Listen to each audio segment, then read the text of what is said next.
Friends, ಎಲ್ಲರಿಗೂ NM animation Kannada ಚಾನಲ್ಗೆ ಸ್ವಾಗತ ಸುಸ್ವಾಗತ. ನಾನು ನಿಮ್ಮ ಜಯಕ್ಕ. ಇವತ್ತಿನ ವಿಡಿಯೋನ ಶುರು ಮಾಡೋದಕ್ಕಿಂತ ಮುಂಚೆಗೆ ನನ್ನ ವೀಡಿಯೋಸ್ನ ನೋಡ್ತಿರೋರಿಗೆಲ್ಲರಿಗೂ ತುಂಬ ಥ್ಯಾಂಕ್ಸ್ ಅಂತ ಹೇಳೋದಕ್ಕೆ ಇಷ್ಟಪಡ್ತೀನಿ. ನಾನು ವಿಡಿಯೋ ಶುರು ಮಾಡಿದಾಗ ವ್ಯೂಸು ತುಂಬಾ ಕಮ್ಮಿ ಬರ್ತಾಯಿತ್ತು.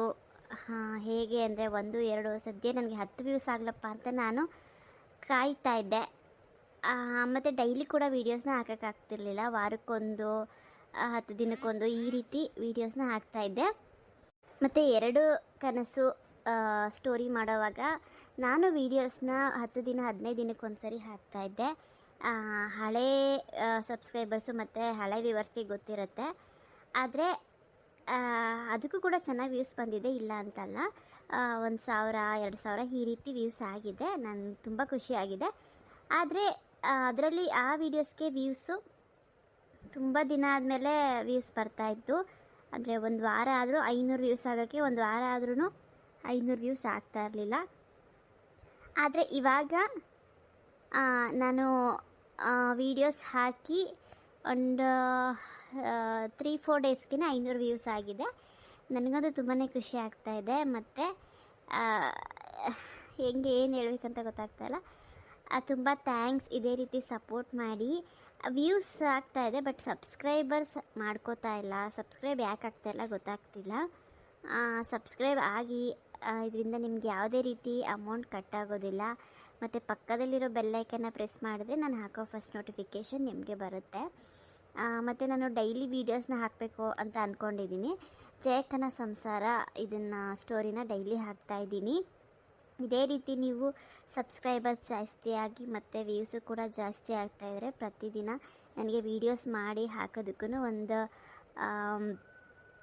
ಏನು ಹೇಳೋದು ಸಹಾಯ ಆಗುತ್ತೆ. ನನಗೆ ಮೋಟಿವೇಟ್ ಮಾಡ್ದಂಗೆ ಆಗುತ್ತೆ. ದಯವಿಟ್ಟು ಎಂಕರೇಜ್ ಮಾಡಿ. ಈ ಸ್ಟೋರಿನ ಮುಂದುವರ್ಸೋದಕ್ಕೆ ದಯವಿಟ್ಟು ಸಪೋರ್ಟ್ ಮಾಡಿ. ಬನ್ನಿ ಇವತ್ತಿನ ಸ್ಟೋರಿನ ಶುರು ಮಾಡೋಣ. ಈಗ ನಾನೊಂದು ಕೆಲಸ ಅಂತೂ ಹುಡುಕೊಂಡಿದ್ದೀನಿ. ಈಗ ರಾತ್ರಿ ಸಮಯ 8 ಗಂಟೆ ಆಗಿದೆ. ನಾನು ಮಾಡ್ತಿರೋ ವಿಡಿಯೋದಲ್ಲಿ 8 ಗಂಟೆ ಆಗಿದೆ. ಈಗ ನನ್ನ ಮಕ್ಕಳ ಹತ್ರ ಮಾತಾಡ್ತಾ ಇದ್ದೀನಿ. ಬನ್ನಿ ಏನು ಮಾತಾಡ್ತೀನಿ ಅಂತ ನೋಡಿ. ಏನಪ್ಪ ರಾಜು, ಮಂಡಕ್ಕಿ ಹೆಂಗಿತ್ತು? ಚೆನ್ನಾಗಿತ್ತಾ? ಹೂನಮ್ಮ, ತುಂಬ ಯಮ್ಮಿ ಆಗಿತ್ತು. ಅಮ್ಮ, ನಮ್ಮ ಸ್ಕೂಲಲ್ಲಿ ನನ್ನ ಫ್ರೆಂಡು ಗಿರ್ಜಾ ಇದ್ದಾಳಲ್ಲ, ಅವಳು ಕರ್ಜಿಕಾಯಿ ತಗೊಬಂದಿದ್ಲು ಕಣಮ್ಮ. ಒಂಚೂರು ಕೊಡೆ ಅಂದರೆ ಇಲ್ಲ, ನಾನು ಕೊಡಲ್ಲ, ನನಗೆ ಸಾಕಾಗಲ್ಲ, ನಮ್ಮಮ್ಮ ಮಾಡಿದ್ದು ನಾನು ಕೊಡಲ್ಲ, ಬೇಕಾದರೆ ನಿಮ್ಮ ಅಮ್ಮನ ಹತ್ರ ಮಾಡಿಸ್ಕೊ ಅಂತ ಅಂದ್ಬಿಟ್ಲು ಕಣಮ್ಮ. ಮಹಾಲಕ್ಷ್ಮಿ, ನಿಂಗೆ ಗೊತ್ತಿಲ್ವ ನಮ್ಮ ಮನೆ ಪರಿಸ್ಥಿತಿ? ಈಗ ಕೇಳೋ ಮಾತು ನಿಂದು. ಅವ್ರ ಮನೇಲಿ ಏನು ಬೇಕಾದರೂ ತೊಗೊಂಡು ಬಂದು ತಿನ್ನಲಿ. ನಮ್ಮ ಮನೇಲಿ ನಮ್ಮಮ್ಮ ಏನು ಮಾಡ್ಕೊಡ್ತಾರೆ ನಾವು ಅದನ್ನು ತಿನ್ನೋಣ. ನಮ್ಮಮ್ಮನ ಕೈ ರುಚಿ ಹೆಂಗಿದೆ ಹೇಳೋ? ಉಪ್ಪು ಮೆಣಸಿನ್ಕಾಯಿ ಗೊಜ್ಜಿ ಕಿವುಚ್ಕೊಟ್ರು ಅಮೃತ ಇದ್ದಂಗೆ ಇರತ್ತೆ. ಲಕ್ಷ್ಮಿ, ವಿಡಿಯೋ ಒಳಗೆ ಏನು ಅನ್ಬೇಡ, ನನಗೂ ಅರ್ಥ ಆಗುತ್ತೆ. ನೀವಿನ್ನೂ ಮಕ್ಕಳು. ಸ್ಕೂಲಲ್ಲಿ ಮಕ್ಕಳು ಅದು ಇದು ತಿಂಡಿ ತಂದು ತಿನ್ನುವಾಗ ನಿಮಗೂ ತಿನ್ಬೇಕನ್ಸುತ್ತೆ. ಇನ್ಮೇಲೆ ಆ ಥರ ಯೋಚನೆ ಮಾಡೋ ಪರಿಸ್ಥಿತಿ ಬರಲ್ಲ. ಯಾಕಮ್ಮ? ಅದಕ್ಕೆಲ್ಲ ಕಾಸು ಜಾಸ್ತಿ ಆಗುತ್ತಲ್ಲಮ್ಮ? ಆಗುತ್ತೆ. ಇನ್ಮೇಲೆ ಅದಕ್ಕೆಲ್ಲ ತಲೆ ಕೆಡಿಸ್ಕೊಂಬೇಡಿ. ನಿಮ್ಗೆ ಏನು ಬೇಕು ನನ್ನನ್ನು ಕೇಳಿ, ನಾನು ಮಾಡಿಕೊಡ್ತೀನಿ. ಹೆಂಗಮ್ಮ ಅದಕ್ಕೆಲ್ಲ ಕಾಸು? ಕಾಸು ಅಂದರೆ ನಾನು ನಾಳೆಯಿಂದ ಕೆಲ್ಸಕ್ಕೆ ಹೋಗ್ತಾ ಇದ್ದೀನಿ. ಇಲ್ಲಿ ಊರಿಂದ ಆಚೆ ಒಬ್ಬರು ಸಾವುಕಾರು ಮನೆ ಇದೆ.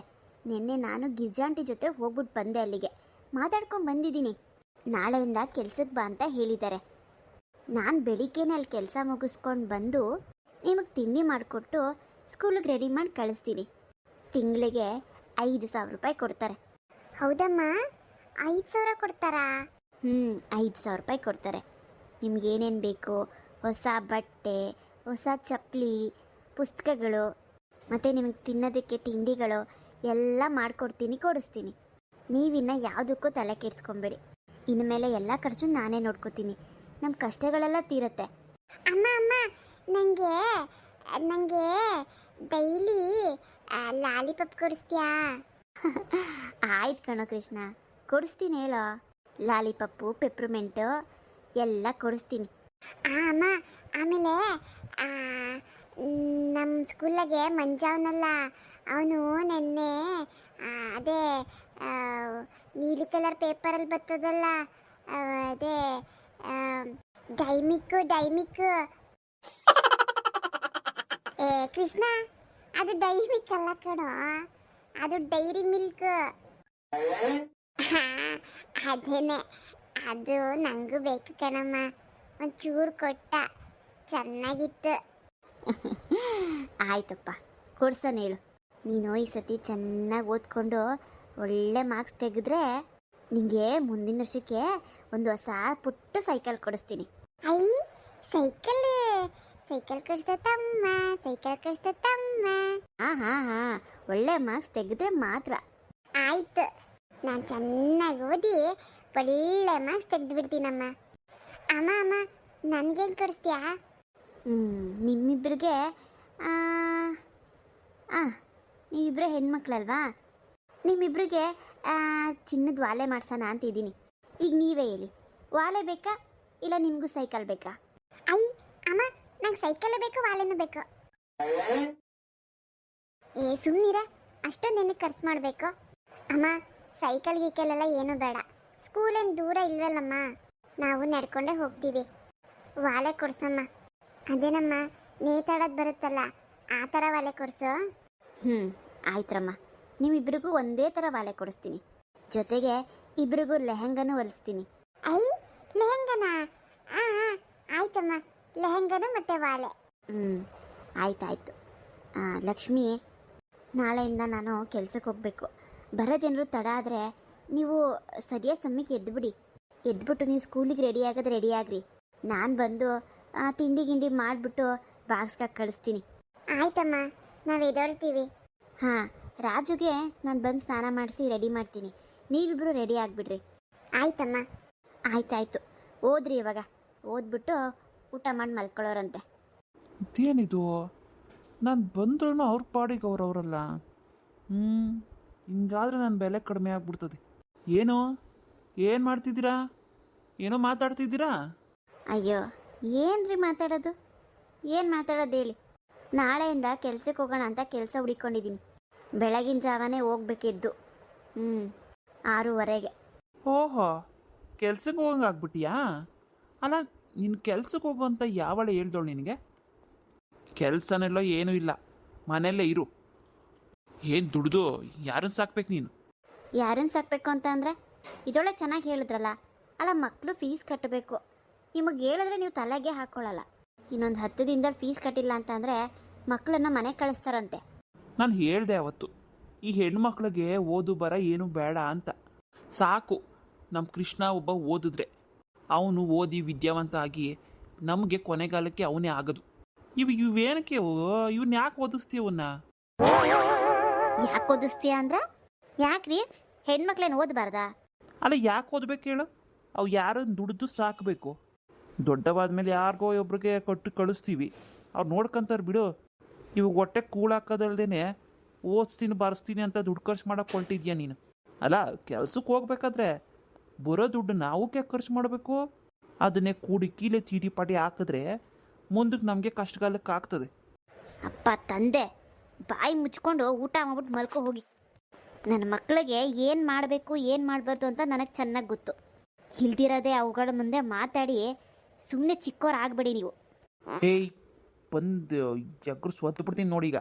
ಹಾಂ, ಏನು ಬಿಲ್ಡಪ್ ಅಂತಿದ್ಯಾ ಅವುಗಳ ಮುಂದೆ? ನನಗೆ ನೀನು ಎದುರು ಮಾತಾಡ್ಬಿಟ್ರ? ನಾನು ನಿನಗೆ ಹೆದರ್ಕೊಂಬಿಡ್ತೀನಿ ಅನ್ಕೊಂಡಿದ್ಯಾ? ನೋಡೋ, ಅವ್ರ ಮುಂದೆ ಏನಾದರೂ ನನ್ನ ಮರ್ಯಾದೆ ತೆಗಿಯೋಂಥ ಥರ ನೀನು ಮಾತಾಡಿದ್ರೆ ಬಾಯಿ ಸೀಳ್ಬಿಡ್ತೀನಿ. ಅಪ್ಪ, ಯಾಕೆ ಅಮ್ಮನ ಹತ್ರ ಹಿಂಗೆ ಮಾತಾಡ್ತೀಯ? ನೀನು ಹಿಂಗೆ ಮಾತಾಡೋದು ನೋಡ್ರೆ ನನಗೆ ತುಂಬ ಭಯ ಆಗುತ್ತಪ್ಪ. ಯಾವಾಗ ನೋಡಿದ್ರು ಅಮ್ಮಂಗೆ ಬೈತಾನೆ ಇರ್ತೀಯ ನೀನು. ಅಚ್ಚ, ನಿನ್ನ ಗೊತ್ತೀನಿರ ಮಾತಾಡ್ತೀಯಾ? ಮಾತಾಡು ಇವಾಗ. ಅಪ್ಪ, ಬೇಡಪ್ಪ, ತುಂಬ ನೋಯ್ತಾ ಇದೆ, ಬೇಡಪ್ಪ. ಎಲ್ಲ ಹೆಚ್ಕೊಂಡ್ಬಿಟ್ಟಿದ್ದೀರಾ ನೀವು. ಎಲ್ಲ ನಿಮ್ಮಮ್ಮನ ಸಪೋರ್ಟಿಂದಾನೆ. ಇಷ್ಟು ದಿನ ತುಟಕ್ ಅಂತಿರ್ಲಿಲ್ಲ ನೀವು, ಆಲೆ ನೀನೆದ್ದ. ರೀ, ಏನು ಮಾಡ್ತಿದ್ದೀರಾ ನೀವು? ಬಿಡಿ ಅವಳು ಕಿವಿನ. ಏನೇ ಬಿಡೋದು ಮಕ್ಳಿಗೆಲ್ಲ ಹೇಳಿಕೊಟ್ಟು ನಿನ್ನ ಬುದ್ಧಿನ ಬರಂಗ್ ಮಾಡಿದ್ಯಾ. ಯಾರಿಗೂ ಹೆದರೋನಲ್ಲ ನಾನು. ಹಾಂ, ಒಬ್ಬೊಬ್ರು ಹುಟ್ಟಿಲ್ಲ ಅನ್ಸ್ಬಿಡ್ತೀನಿ.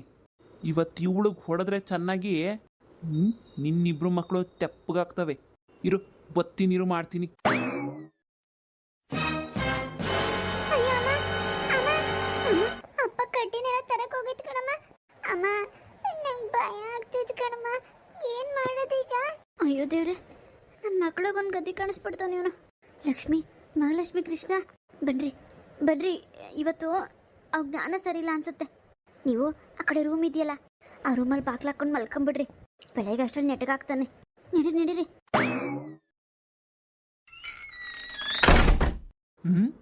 ಎಲ್ಲೋದ್ರಿ ಇವರು? ಫ್ರೆಂಡ್ಸ್, ಇವತ್ತಿನ ಎಪಿಸೋಡ್ ನಿಮ್ಮೆಲ್ಲರಿಗೂ ಇಷ್ಟ ಆಗಿದೆ. ಪ್ಲೀಸ್ ಸಬ್ಸ್ಕ್ರೈಬ್ ಮಾಡೋದನ್ನು ಮರಿಬೇಡಿ. ಹಾಗೆ ಲೈಕ್ ಮಾಡಿ, ಹಾಗೆ ಶೇರ್ ಮಾಡಿ. ಮತ್ತೊಂದು ವಿಡಿಯೋ ಜೊತೆಗೆ ಸಿಗ್ತೀನಿ ಆದಷ್ಟು ಬೇಗ.